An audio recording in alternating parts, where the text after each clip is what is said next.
partir de ahora daremos comienzo al estudio de Lucas, clase 7. La palabra a estudiar en este momento es el libro de Lucas, capítulo 7. En los versículos 1 al 10 del libro, habla acerca de la fe del centurión. Si vemos en el versículo 1, después de que Jesús terminó con las bienaventuranzas, se fue a Capernaum. En Capernaum estaba su hogar, su casa. Jesús primeramente había vivido en Nazaret, pero parece que se mudó para acá.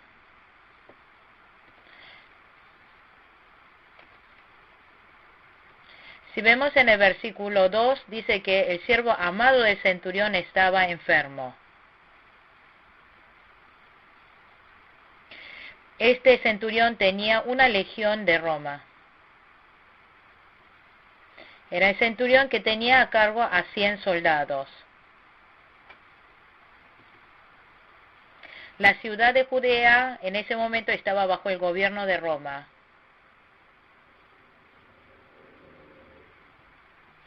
Y tenía poderío territorial el ejército romano.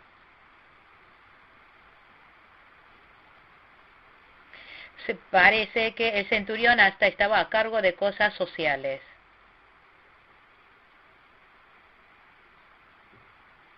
Por eso el centurión tenía sabiduría y bastante conocimientos. Dijo que su amado siervo estaba enfermo y estaba por morir.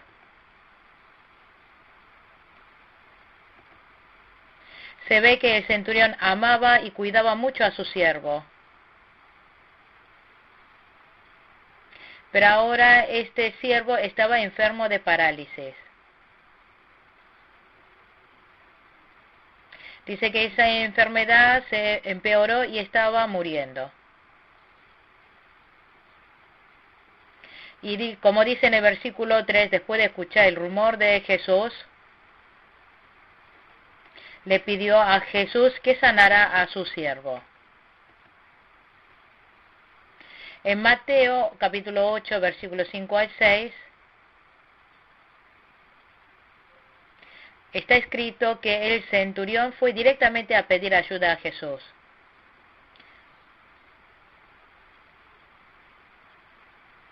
Sin embargo, en estos versículos dice que envió a los ancianos a pedir ayuda.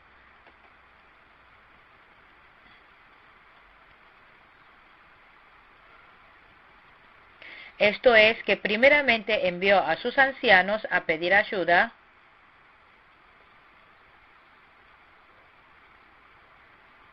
y luego fue directamente el centurión a pedir ayuda. Lucas registró lo primero,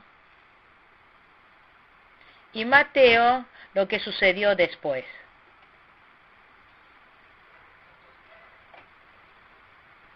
Si vemos entre los versículos 4 y 5,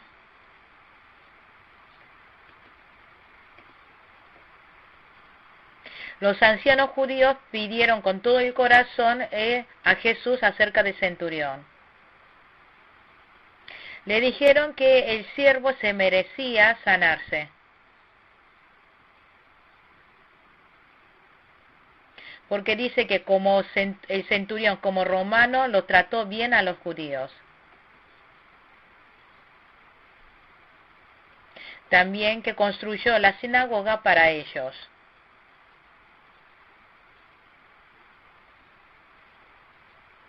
No habían olvidado y estaban agradecidos por todo lo que el centurión había hecho por ellos. Por eso le pidió con todo el corazón que sanara a ese siervo. Si de esta manera ayuda a otro y hace el bien, cuando esa persona se enfrente con problemas, los que han recibido esta gracia terminará ayudándolo.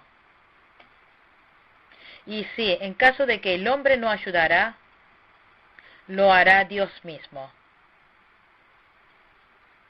En los versículos 6 al 7 aparece la fe del centurión. Cuando Jesús se fue a la casa, estaba yendo a la casa del centurión, el centurión mandó a un par de amigos. Señor, no te tomes tanta molestia, pues no merezco que entres bajo mi techo, dijo. Creyó a Jesús como Dios. Conoció quién era Él.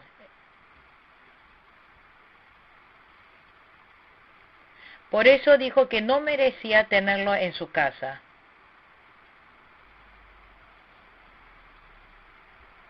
El centurión se reconoció a él mismo como el pecador en forma humilde. Tuvo la fe de reconocer a Jesús como su Salvador.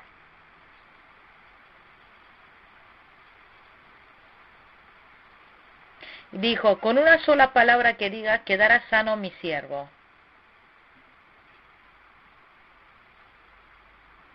El centurión creyó que con una sola palabra de Jesús, su siervo iba a ser sano.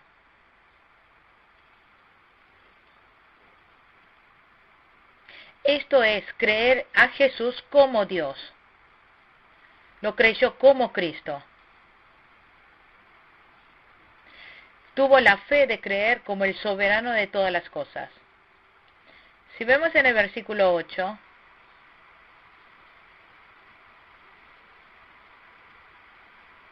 dijo, yo mismo obedezco órdenes superiores.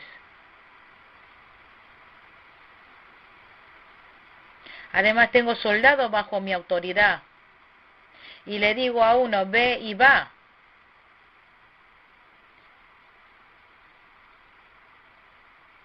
Esta palabra significa que como su siervo es obediente a su palabra,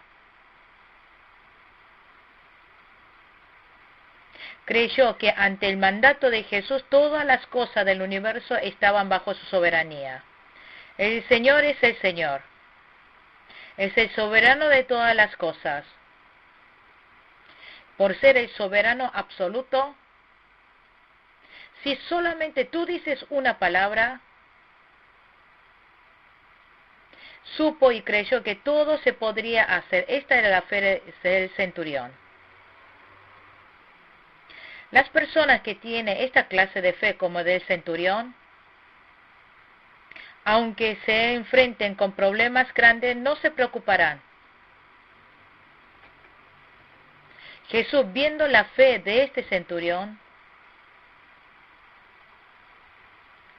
le dijo que se haga según su fe. Y en ese momento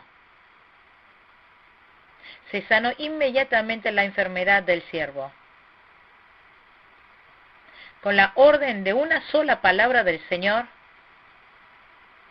puede ser sano cualquier enfermedad física y también toda enfermedad espiritual.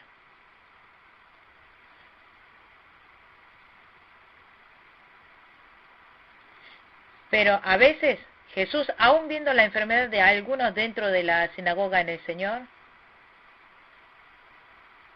¿por qué no lo sana y deja sin sanarlo? ¿Por qué es?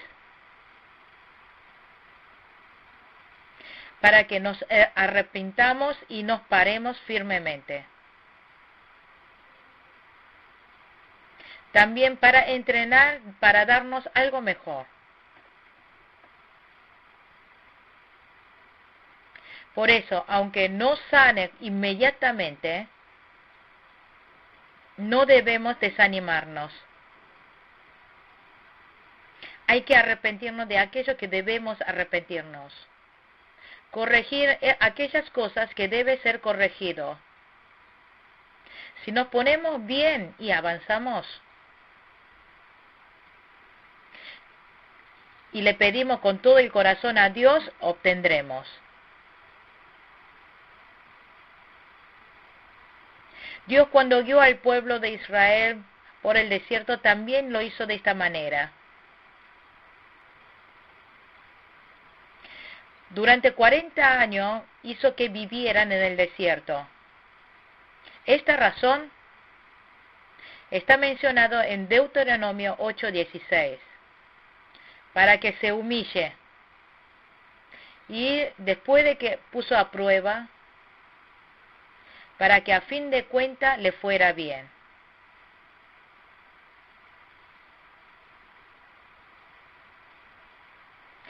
En el versículo 9 felicita la fe del centurión.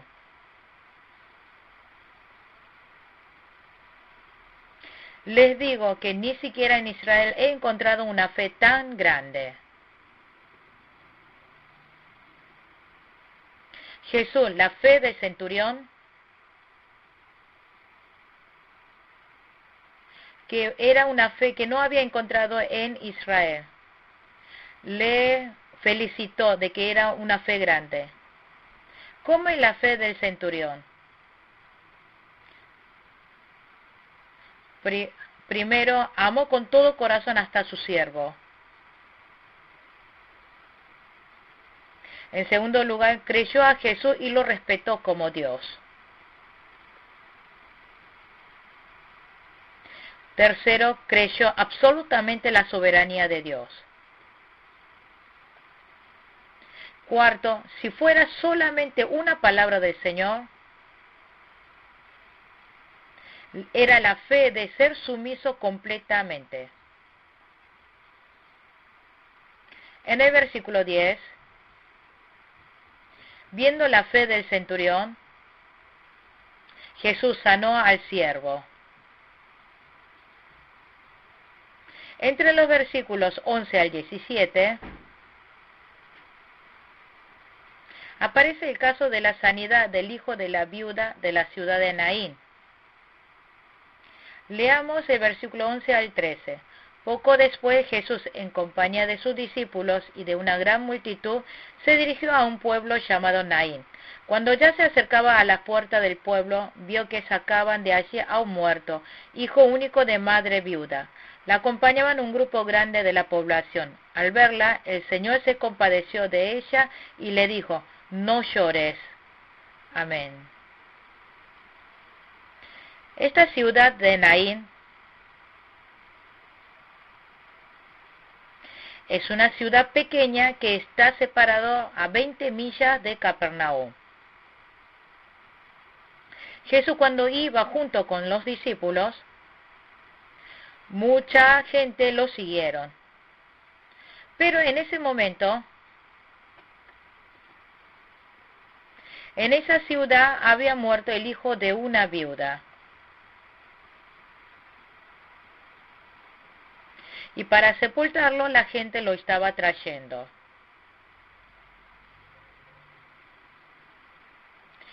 En ese momento la viuda ya no tenía esperanza con respecto a su hijo. Entristecida siguió a la caravana. En ese momento Jesús, viendo a la viuda, tuvo compasión y le dijo que no llorara. ¿Cuál fue la razón por la cual Jesús tuvo compasión de ella?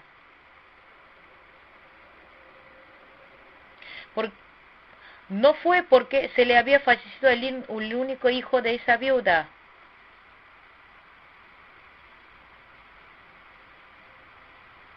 Porque estaba llorando tristemente sin saber que el que estaba allí era el Cristo, el que ha de resucitar y era la vida.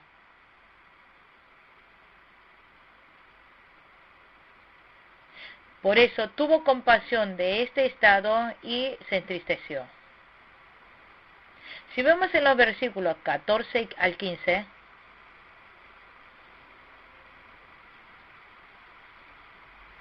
aparece lo que Jesús realizó con el muerto. Joven, te ordeno que te levantes. Con la única palabra de Jesús se levantó.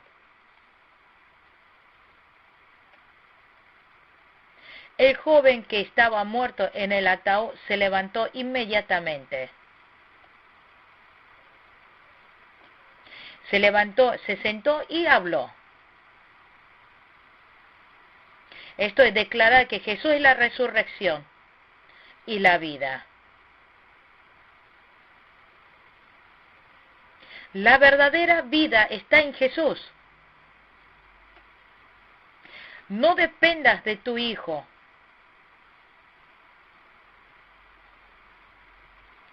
Señala, vive creyendo y dependiendo de Jesús. Por eso resucitó al joven muerto. En el versículo 16, la gente tuvo temor. Dio gloria a Dios. Sin embargo, no reconocieron a Jesús como se debe. Como solo miraban las señales, tenían miedo de estos milagros, aunque haya dado la gloria a Dios.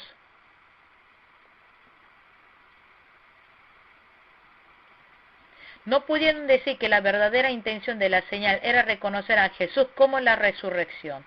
Vida, no pudieron saberlo, no pudieron creerlo. Y por eso solamente lo reconocieron como un profeta. Esto es una fe basada en los milagros. La fe basada en los milagros no puede ser considerada una fe verdadera. En el versículo 17 dice que la fama de Jesús se había extendido por todos lados. La fama de Jesucristo, que había resucitado a un muerto, se había hecho saber por toda Judea y regiones vecinas. Del versículo 18 al 30,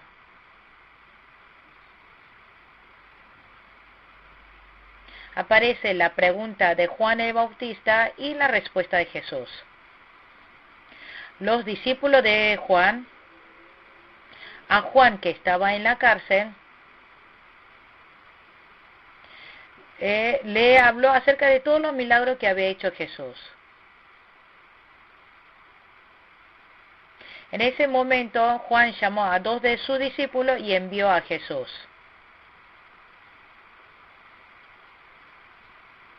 ¿Eres tú el que ha de venir?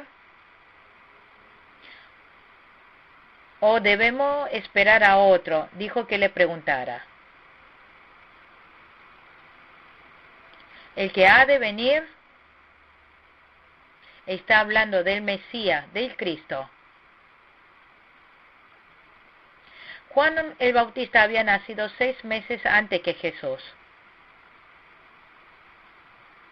Antes de que Jesús empezara con su ministerio, todos los días estuvo clamando en el desierto: arrepentíos, el reino de Dios está cerca. Y clamando así, anunció a Cristo. En el lago de Judea estuvo bautizando. Ya pronto vendrá el Cristo, ese que estuvo antes que yo. Y yo no soy digno de atarle las correas de su sandalia. Así clamó. También yo doy el bautismo en agua, pero el que ha de venir lo hará en fuego y espíritu. Y así con seguridad anunció acerca de la venida de Jesús. Aun cuando Jesús había ido a Juan para recibir el bautismo,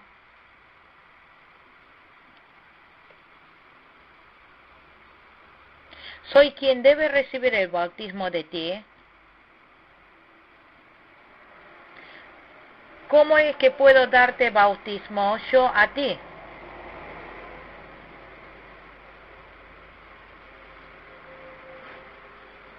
También después de que Jesús fuera bautizado y subía del agua, Juan el Bautista vio cómo el Espíritu Santo descendía en forma de paloma. Escuchó desde el cielo la voz que decía: este es mi Hijo amado, tengo complacencia de él. Y hasta había escuchado esta palabra directamente. Y también Jesús, cuando vino a verlo, es el que debe cargar el pecado del mundo, es el Cordero de Dios, dijo. También Jesús tenía la llave en la mano, será el que purifique el templo, los granos los pondrá en el granero, y las cizañas mandará a quemar a fuego eterno. Y anunció con gran seguridad acerca de quién es realmente el que iba a juzgar. Sin embargo, Juan, ¿eres tú el que ha de venir? ¿O debemos esperar a otro? ¿Por qué habrá hecho esta pregunta tan tonta? Esto es porque había caído en el trauma de una fe temporal. Y como Juan había caído en este sueño de letargo espiritual, cayó en la duda acerca de Cristo. Juan el Bautista pensó de esta manera: como Jesús es el juez, va a juzgar la maldad de este Herodes.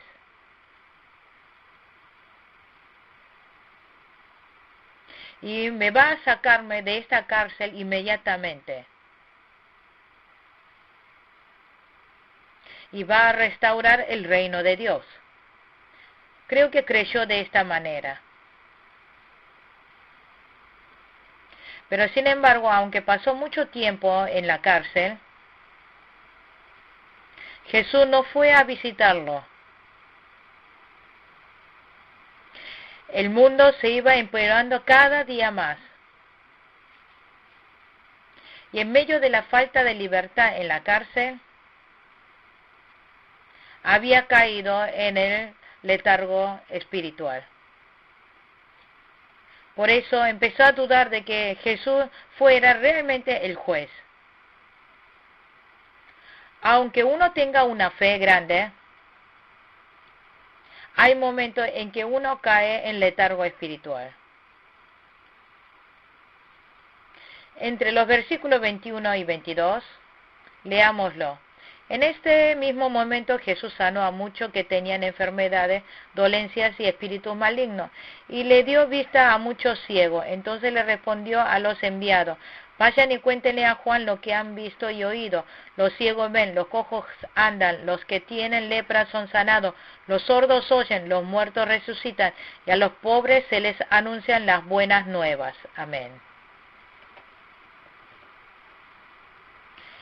Había llegado la noche en la vida de la fe. Puede llegar a dormir en este letargo, apatía espiritual. Por eso hay que esforzarse y avanzar en fe.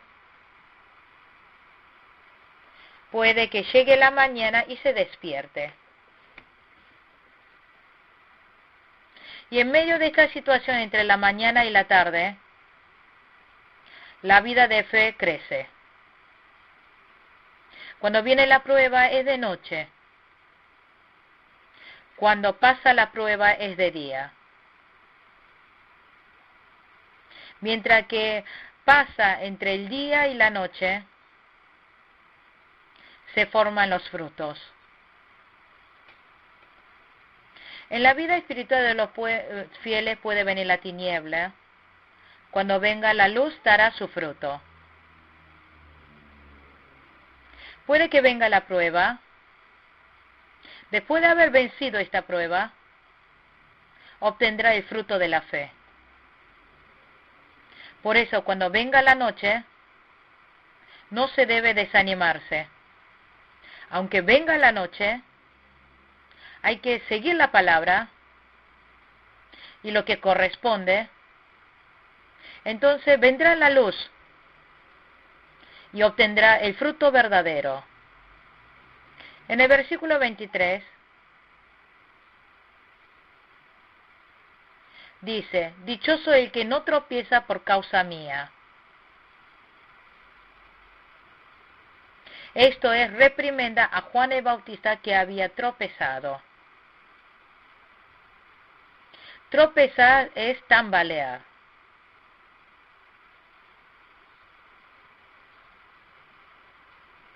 Está señalando la fe de Juan el Bautista que había caído un momento. Porque Juan el Bautista había caído, Jesús le reprendió. Es bueno que reciba esta clase de reprimenda.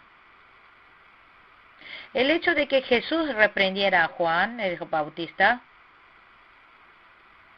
es porque Jesús lo amaba. Después de que los discípulos de Juan se fueran, Jesús felicitó a Juan el Bautista. Los hombres felicitan cuando están entre ellos, pero cuando se van, se retiran, hablan mal del otro, lo rebajan, luego calumnia. Esto es común entre las personas. Sin embargo, Jesús actuó diferente. Cuando estuvo allí lo reprendió, pero cuando se fue lo felicitó. Como dice en el versículo 24, lo dice, leamos el 24, cuando se fueron los enviados, Jesús comenzó a hablarle a la multitud acerca de Juan, que salieron a ver al desierto, una caña sacudida por el viento, cuando Juan bautizaba, amén. Cuando Juan bautizaba en el desierto, les dijo, ¿qué salieron a ver en el desierto?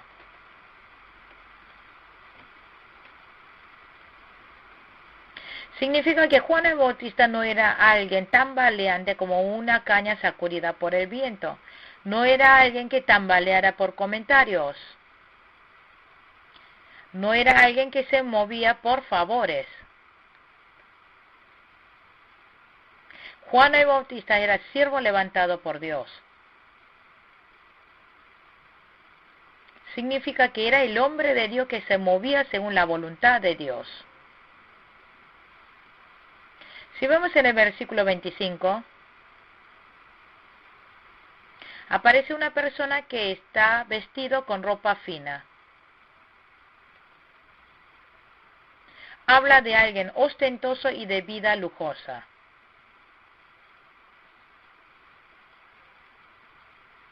Esta persona dice que viven en palacios reales.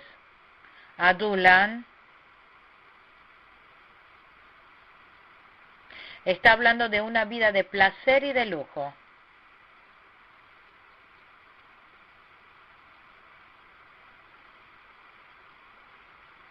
Juan el Bautista no fue una persona que adulara para tener ropa fina y lujos.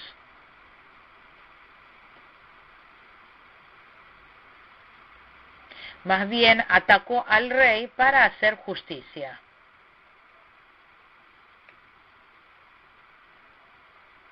Juan el Bautista no luchó para llevar una vida lujosa sobre esta tierra, sino consideró importante la justicia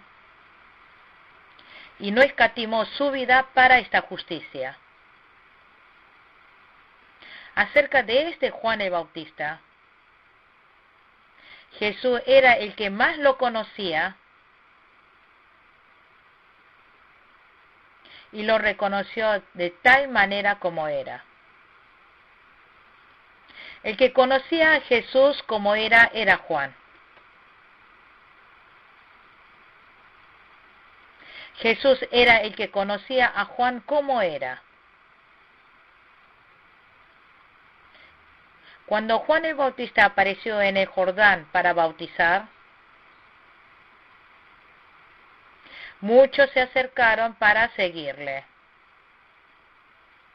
Pero después de haberse sido encarcelado, estaba desapareciendo de la memoria de los hombres. Sin embargo, Jesús habló correctamente acerca de quién era Juan.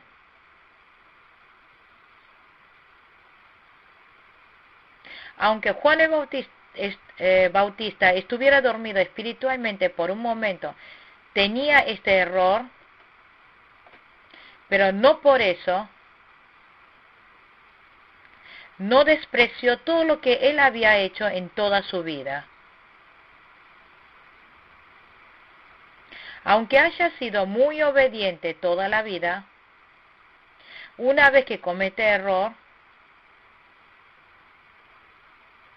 el mundo es fácil desechar a estas personas. Sin embargo, Jesús le reprendió por ese letargo, caída espiritual momentánea que tuvo, la obra que él realizó. Lo aceptó y lo exaltó como debía ser exactamente Juan el Bautista. En el versículo 26 dijo: Juan había clamado en el desierto, cuando bautizaba en el río Jordán, y los hombres habían ido a él, era porque lo habían reconocido como el profeta. Pero Juan el Bautista dijo que era mejor que otros profetas. Jesús les anunció, les dijo. ¿Por qué? Porque él vio a Jesús directamente y lo anunció. Leamos el versículo 27. Este es de quien está escrito: yo estoy por enviar a mi mensajero delante de ti, el cual preparará el camino. Amén. Evocó la palabra de Malaquías 3:1, como profetizó. Vino Juan el Bautista y anunció el camino del Mesías. Yo estoy por enviar a mi mensajero. Este mensajero se trata de Juan el Bautista. Envió a él antes que Cristo para preparar el camino de Cristo. Preparar el camino señala, es llevar al pueblo al arrepentimiento. Y en el versículo 28 lo felicita. Les digo que entre los mortales no ha habido nadie más grande que Juan.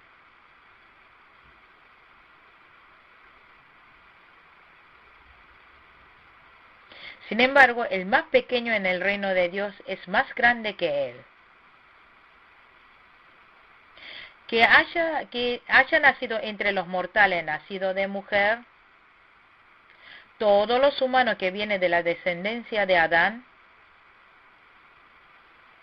son todos nacidos de mujer. Por lo tanto, entre todos los mortales nacidos, significa que Juan el Bautista era el más grande. ¿Por qué Jesús habrá dicho que Juan el Bautista era el más grande? Porque desde la Génesis hasta ese momento, es el que más recibió la profecía acerca de Jesús de Dios. Juan el Bautista dijo acerca de Jesús de esta manera: es el Cordero de Dios que debe llevar el pecado del mundo. Es el Salvador, lo reconoció. Es el que lleva la llave y limpiará y purificará la trilla. Lo conoció como el juez. Dijo también que no era digno de desatar el cordón de la sandalia de Jesús. Lo supo y lo reconoció como Dios. comprendió que era él antes que Juan el Bautista, como el eterno Dios. No hubo alguien como Juan el Bautista que comprendiera más acerca de quién es el Cristo. Hasta ese momento no había nadie más.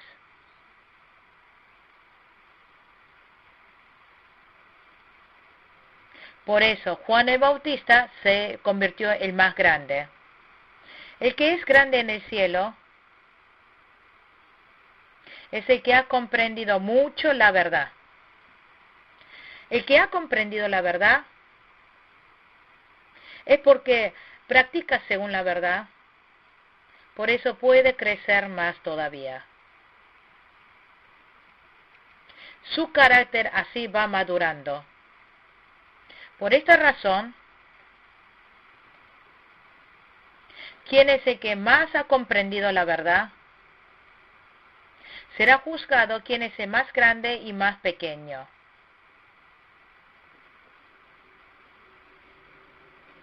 En esa época, Juan el Bautista fue el que más comprendió la verdad.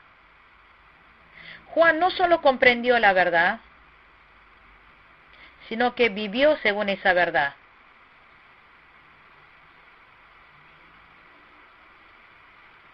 Y también dijo, en el reino de Dios, por eso, que el más grande será el más pequeño que él.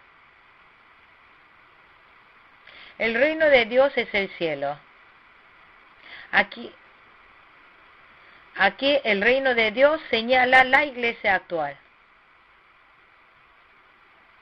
Cuando dice el reino de Dios en la Biblia hay mucho significado. Está el reino de Dios en el corazón, en la iglesia, también el reino de Dios,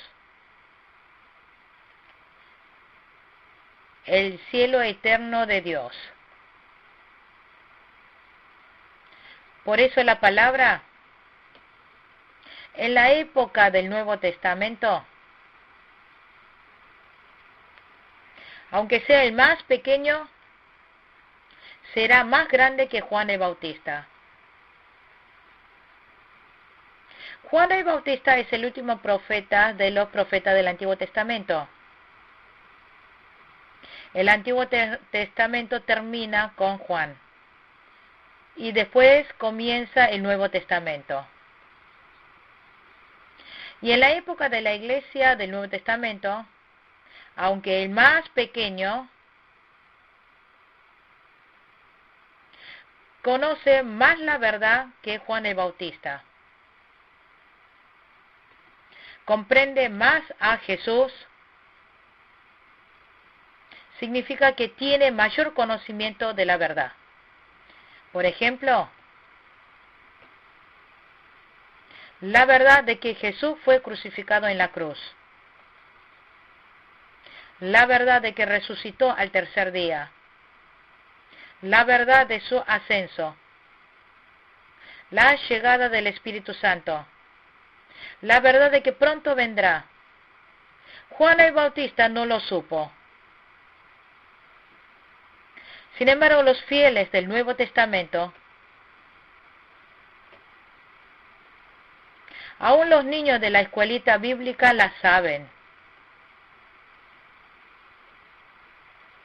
No porque nosotros seamos mejor persona que Juan el Bautista, porque en esa época Cristo todavía no había realizado la obra salvífica. En esa época todavía Dios no le dio a conocer.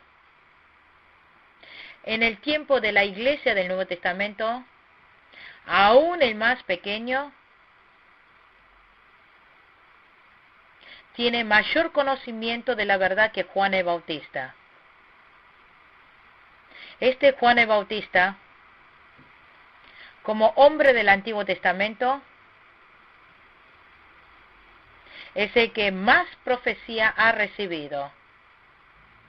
Más que Abraham, más que Elías.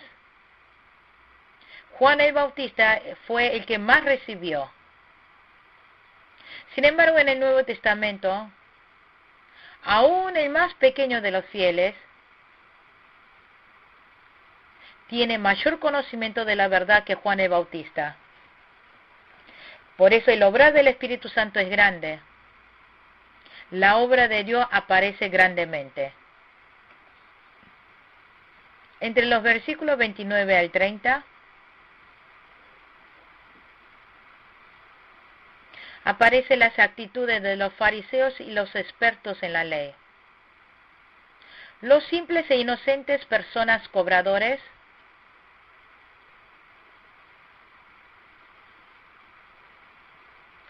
ya se habían arrepentido y recibido el bautismo de Juan el Bautista. Por eso cuando estaban recibiendo la palabra de Jesús, lo tomó bien justificado. Sin embargo, los fariseos y expertos de la ley, por sus orgullos, no quisieron recibir aún el bautismo de Juan el Bautista. Por no creer en Jesús,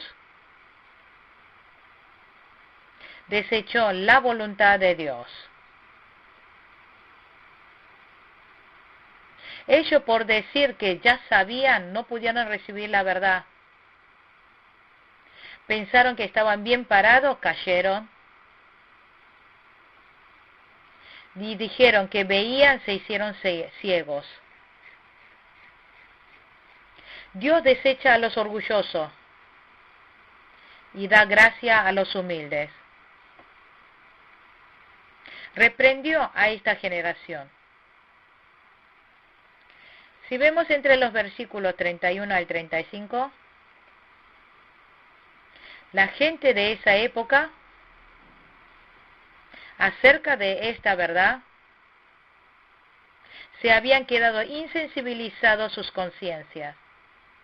Por eso, aunque reprendieran acerca del pecado, no se arrepentían. Aunque recibieran una gran gracia, no agradecían. Aunque Dios les reprendiera seguidamente, como la conciencia se le había entumecido, que no se arrepentían. Tocamos la flauta y ustedes no bailaron. Jesús había predicado acerca de la salvación. Significa que no sabían agradecer ni alegrarse. Porque Jesús hablaba acerca del reino de Dios. Era tan gozoso y alegre como la familia que había recibido al nuevo novio. Ellos lo rechazaron y no reaccionaron para nada.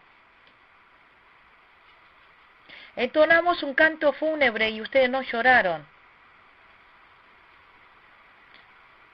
Aún en tiempo de tristeza no lloraban.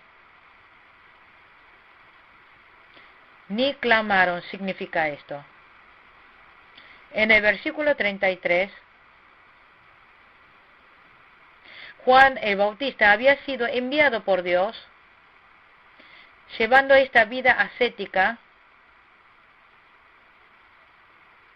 clamó hacia el pueblo que se arrepintiera. Sin embargo, el pueblo no se arrepintió.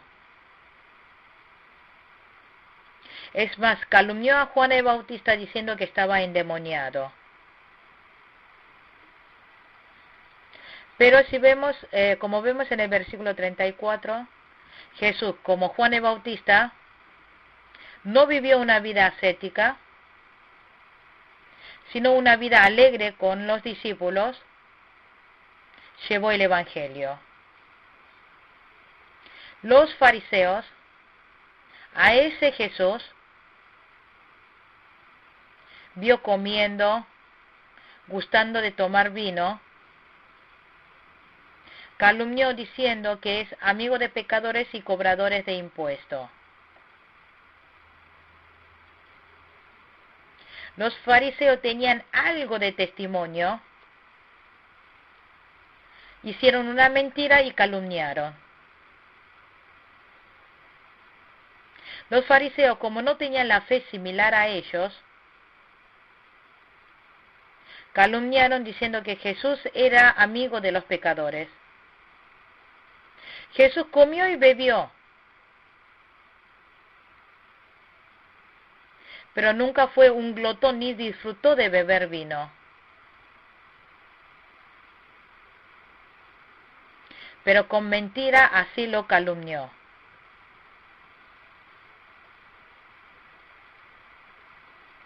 Dice en el versículo 35 que la sabiduría queda demostrada por los que la siguen. Según el fruto se sabrá qué árbol es. El que tiene el verdadero evangelio tendrá frutos verdaderos. El significado de ser hijo señala el fruto que ha recibido, el fruto que tiene de recibir el evangelio. Al que recibieron el evangelio, y como el evangelio se convierte en vida, tendrá fruto de vida como la vida existente. Y por último, entre los versículos 36 al 50, una mujer pecadora unge a Jesús.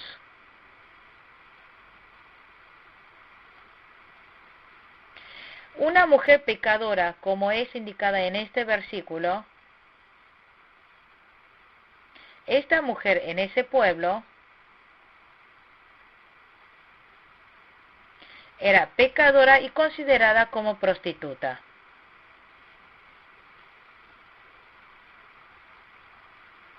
Este caso aparece en Mateo 26, 7 al 13,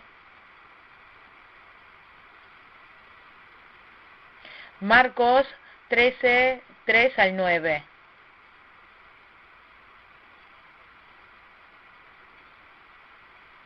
Juan 12, 1 al 8.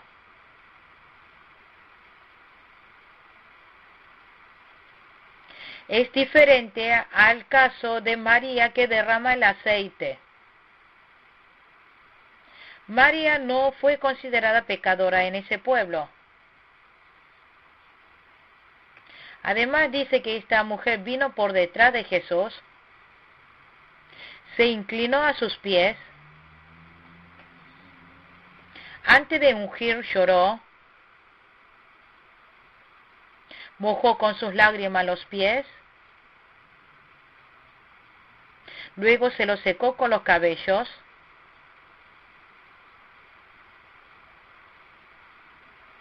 luego también se los besó.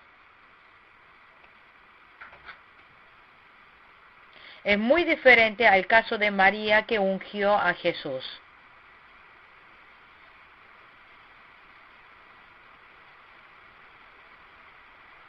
Esta mujer, el hecho de que se acercó por detrás y se arrojó a los pies de Jesús, estaba declarando su gran pecado. Llorando mojó los pies. Es haber salvado de su pecado. Y para salvar, fueron lágrimas que reconocieron al Cristo Salvador. Esa actitud de gratitud. El hecho de que secó con su cabello, el cabello para la mujer es su gloria. Con lo más respetable, con lo más glorioso, estaba limpiando los pies a Jesús. El haber besado a los pies de Jesús, esta mujer a Jesucristo lo creyó como Dios. Agradecida de haber sido salvado de su pecado, besó los pies de Jesús. Esto es actitud reverente delante de Jesús. Es actitud de negarse a sí mismo. Si vemos en el versículo 39, los fariseos que habían invitado a Jesús No vi, sin ver la parte espiritual, solo miró lo exterior. Y consideró a Jesús como un profeta nomás. Y miró a esta mujer como una mujer pecadora. Por eso Jesús, sabiendo el corazón del fariseo Simón, le dijo que no había comprendido y le reprendió al momento sus errores. Entre los versículos 41 y 42, Jesús habló por medio de la parábola. 2 hombres le debían dinero a cierto prestamista. Uno le debía 500 monedas de plata y el otro 50 monedas. Como no tenían con qué pagarle, les perdona la deuda a los dos.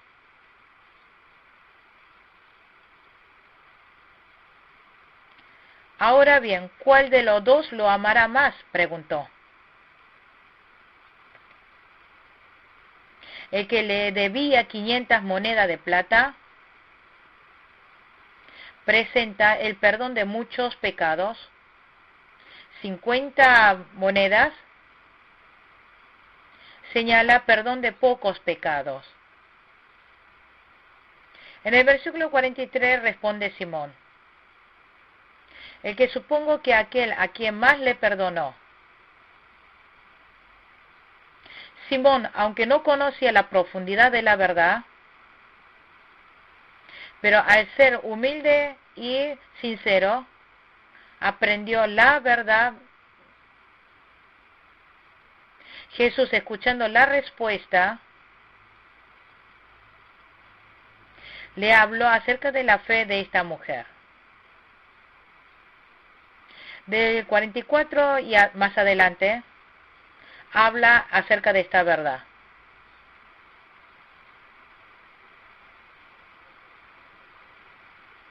Como la mujer que había sido perdonada del pecado como 500 monedas que le debía,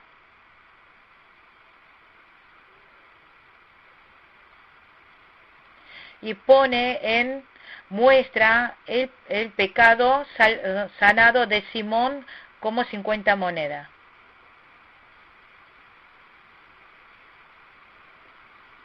Y dice: muy agradecida de su salvación, pero ella me ha bañado los pies en lágrimas y me ha secado con sus cabellos.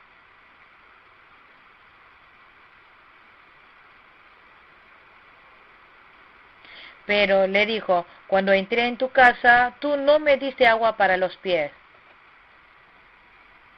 Pero ella, desde que entré, no ha dejado de besarme los pies. Tú no me besaste.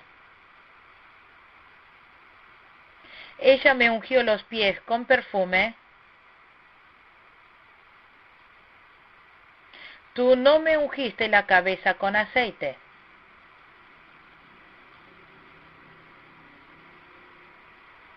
La comparación entre el aceite de olivo y el perfume, el precio es mucho.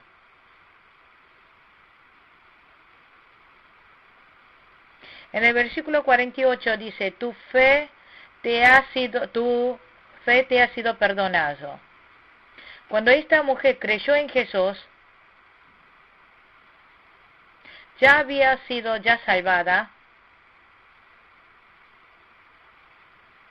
pero le hizo saber a esta mujer que su pecado había sido perdonado. Si vemos entre los versículos 49 y 50, da a conocer la salvación de esta mujer